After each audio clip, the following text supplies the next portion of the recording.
Hey, good people. We are back again. Yo, I got my daughter back again. The original host is the mostest, Miss Taylor. I got my son back again. He's just a regular, so he's going to be on there all the time.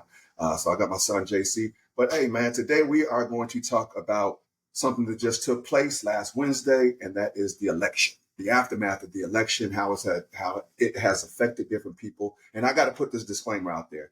If you are triggered by the things that have happened in the election, if these kind of conversations like disrupt your peace, this is not the podcast for you today. And I say that because there's going to be some emotions tied with this, and we don't want to trigger anybody. That's not the intent of this. The intent is to just have healthy conversation, talk about how we are all feeling. Me as, I hate to throw race out there, but I'll just be honest with you. Me as a black man, my son is a white man, and my daughter is a black woman, like how we all are dealing with it in our own different ways. So I'm going to start it off by passing it to Taylor and letting her just talk to you guys about, how she's been dealing with and how she's been feeling since the election. What up, T? Welcome back, baby. We missed you. People be asking about you all the time. Where's Taylor at? Where's Taylor? Well, you about to get a dose of her today. Gosh, you guys, I've calmed down. But, the election for me is really disappointing. I think just for me, coming from the standpoint as a black woman, it just felt like America as a whole just doesn't like us. It's just not ready for a woman, period, but not ready for a black woman at all. It was just crazy to me how he won the popular vote, how Latinos voted against us, white women lied to us and voted against us, white men did what they always do. What really surprised me, what kind of made me sad was black men really came through, but there was so much discourse and attacking them just because people just automatically assume that black men don't vote. But this election, they proved that they do vote, and they did vote for Harris. But overall, it was just very disappointing, very sad. There's just so many things on the line, especially just for our future. Just to vote in another racist bigot, felon, sexual abuser. Just don't even get me started. But yeah, it was just very disappointing and just very disheartening as a person in general, as a woman, as a black woman, just as. Okay. All right. Thank you for sharing that, baby girl. I appreciate it. I know that you're a little bit more passionate than what you're saying right now. And you're trying to hold back, but this ain't the time to hold back. It's all good. Say what you want to. But while you're gathering your thoughts, though, Jay, I want to pass it to you, kiddo, and find out, how you have dealt with the election, what your thoughts are on it, and maybe even a little bit about what your sister said, how she's feeling. What you thinking, Jay? Personally, I'm just glad it's over. I was tired of receiving the text messages, all the this is the most important election ever. Donate $10 and we're gonna match it 7 times. I don't know. For me, within the last year or so, like I've really kind of gotten into my faith, and so for me, kind of just been leaning on that. Whichever way we vote, the election turns out how it turns out. But for me, it's more so just leaning on God, trusting in God.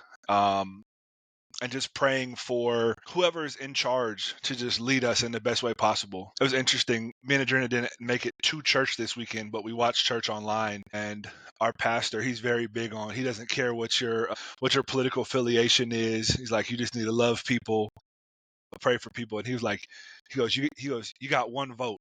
Everybody got one vote. And then he paused and he goes, y'all thought I meant at the poll, right? No, I mean with God. Your prayer is your vote. And he's big on just praying for, he's like, not praying for a person, praying for the office, praying for whoever's leading us will bring us peace and prosperity. And so for me, I've kind of tried to lean into that, not trying to put the negativity out there and just being like, this is who's in charge. Let's pray for their well-being, that they lead us all in a good direction. And they say you walk by faith, not by sight. So trying to do that for sure. As far as what Taylor said goes, I mean, I definitely understand.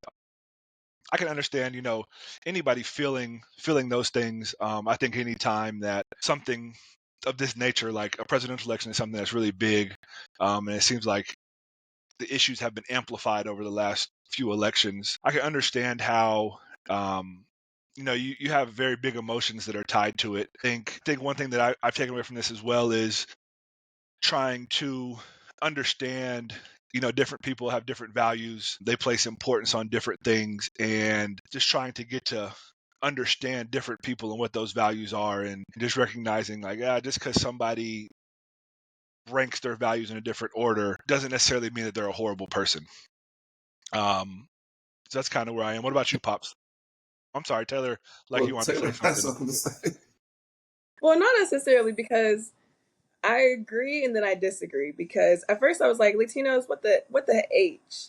But then I was like, okay, what we learned about Latinos is that they would never vote a woman into office, because those aren't their values. To me, Latinos are very traditional, and they think that a man should run. And so I felt like That's a cultural thing, though. yeah, It's a cultural. cultural thing, yeah. So I guess I could understand it from that standpoint, but then it's like the stuff about, like, abortion rights and all the racism that he's been perpetuating and all the hate that he's been perpetuating, like the bigotry, like all of that. It's still, to me, like, how do we overlook that? Because am I making sense? No, I understand what you're saying, and I don't think that we necessarily. I mean, I don't think that certain people haven't overlooked it, but a lot of America obviously has overlooked the negative things and that he has done. And I looked at it from two different perspectives. Like one, it was like, man, to see a black woman to be able to do this. This is America, and there's an opportunity there. So I did look at it like that, like, man, there was an opportunity there. But then I also look at it from the other perspective, like, but this is also America. Like, y'all voted a man that's raped, that has 34 felonies, that has this, that has that, that has this, and y'all thought that that was okay. So both of them is America. This is the land of the free. This is what we live in. This is what it is. It was very disheartening for me. It was disheartening in the sense that, I'll be honest with you, I had hope. I had hope that she would win, but I was like, man, they didn't let a white woman win. Do you really think they're ready for a black woman? Was my thoughts. But I had hope that she could. But it was very disappointing. It was very sad. I felt like the rest of the world felt that voted for her. That it's like, damn, it's like, man, you get 10 steps ahead and then you get knocked back 20. That's how it felt in the beginning. I did lots of crying. I did lots of just in my feelings. My kids, you two, I mean, we talked. I was calling y'all like, how y'all doing? What's going on with you? But it was very disheartening and very disappointing. But now that we are there, how do we move past that? And that is what I would like to try to do. Is like, there ain't shit we can't do nothing about the election. It is what it is. It happened. All right. We know what this was built on. We know who we are. We know what they are. Now, how do we get past that? What do we do from here? I couldn't even tell you, honestly. I mean, for me, like, just because I'm going into the area of social work, I feel like I have a greater responsibility to help my community, my people in general. But it's like the policies that are going to be put in place, my job is about to be so bad. Like, this is about to be such a hard job, because this is about to suck. Like, I don't think people understand, like, this is really about to suck. Like, homelessness is already being criminalized in Florida. It's about to get 10 times worse. Like, black women are dying because they're not getting adequate childcare, because abortion laws. It's gonna get worse, and I feel like people don't understand that we don't have control of the House, we don't have control of the Senate, so it's just gonna get worse, and I just don't. Yeah, but I'm ready to invest in my community, like, how I've been doing. I think I'm gonna have to do it a little bit more at this point. I can tell you flustered, Taylor. It's very you flustered. Yeah. It's very obvious that you're still holding back, but it's all good. I want you to feel comfortable with what you want to say, but it's very obvious to me that you're flustered. Jay, how about you? How you doing, kiddo? What you thinking? I'm doing good. I'm just like, hey, I got up Wednesday morning and went to work. I will say, like, I understand on both sides. For instance, when Biden won, a lot of Republicans were like, "Oh man, this is horrible. Like, this is the worst thing ever to happen to our country." And so I think that as elections go, it's like a seesaw of emotions. Like the losing side has these really big feelings towards them. Not to discount either one of them, but I think that in the grand scheme of things is like everything's going to be okay. I agree with that. Do think that with the loss comes an opportunity, right? So, for instance, as a Democratic Party, you have to look at it and say, okay, well, why did we lose? And you can't sit there. If you want to grow, if you want to take control of the House and the Senate again, if you want to win the presidential election in the next 4 years, you can't sit here and say America's racist, America hates America hates black women, America hates diversity, America hates change. You can feel those things, but if that is the message that you're putting out there, there's no way you can then move forward and have a strategy to take control again in the House, in the Senate, in the White House. So to me, I think it's a good opportunity for Democrats to sit down, regroup, and say, okay, what are the issues that people really cared about?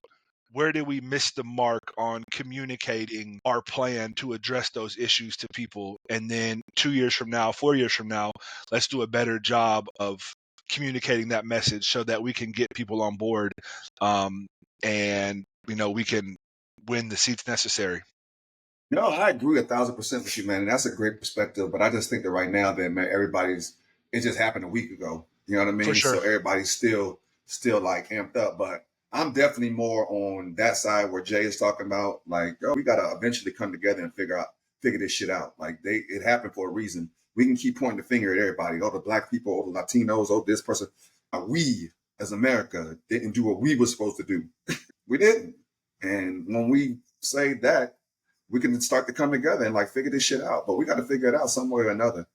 It's scary times, man, but I refuse to live in fear, and I want to live by, my faith as well. But it's challenging, though. It is. It's challenging. It's tough. T, did you have anything else to say? You all right?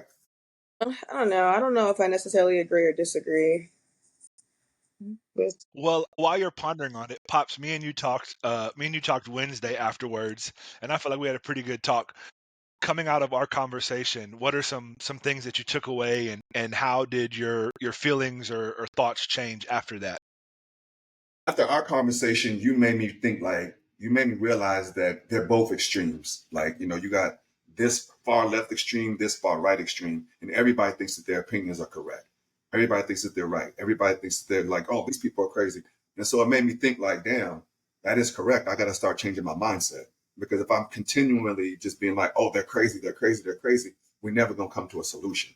And I want to come to a solution, try to find middle ground if possible. And it's very hard to find middle ground with a rapist, or people that voted for rapists, or people don't believe that women should have control of their bodies. That's very challenging to do. But that's what I took away from it. What do you think? What were you thinking of the conversation? No, I mean, I agree with that. I think that for us, I think that there's control and divisiveness. And so I think that through understanding social media, understanding marketing and things like that, understanding how algorithms work, it's very easy if you're on the left to see just all the craziness of the right. And if you're on the right, it's very easy to see all the craziness of the left. And then with that, it's also very easy to see that, or to take that and think that that is the norm, or that is the majority. And when you really look at it, it's like you should just accept those things for being far out on each side. Now, it's difficult to understand that, because if all we see is just craziness or extremism on one side or the other, then it's like, okay, that right there is skewing our perception. But to me, okay, so think about something like this. In Florida, on the election ballot, they put it was something that was in favor of abortion. 57% of the people were or 57 or 58% of the people were in favor of it. So as much as we say Florida is crazy, it's crazy conservatives, 57% of the people were in favor of something that was favoring abortion. However, a law was passed in Florida, I believe back in 2006, that says for things like that, they have to get 60% of the vote. So it didn't go through. Dangling the stick. That's the dangling the carrot stick. Yes, which basically what happened was, they kind of moved the goalpost, which in my opinion is wrong. It's like, if we're going to vote majority, it should be 50%. But to me, things like that show. I look for things like that to see we aren't as far off on certain issues as it may seem that we are. Yeah, I agree with that. And T, if you don't have anything, I'm gonna close it out with that, because I do agree with you that, especially when you're on social media, they're just gonna feed into whatever you're thinking. Like, oh, they're crazy, they're crazy, they're crazy. And so therefore it's gonna distort how you feel, and it's gonna distort your thinking. And again, I got friends from all sorts of people. I can't say I got a whole bunch of Trump friends, but I do know people that have voted for him. And I try to get together in those rooms and talk to them like, yo, why would you it's always the same thing. I'll be honest with you. Unfortunately, well, the economy, like, yeah. So that's hard to get past. But I don't know. This podcast today was just to tell you guys that you guys are not alone. People are feeling the way that you're feeling. But at the end of the day, what's the most important thing? What do we need to do as a people? And feel your feelings. Go through it. It's okay to do that. So we love y'all. I love you too. I love y'all so much. I appreciate y'all doing this with me. And just remember that you are dope. Let's get it.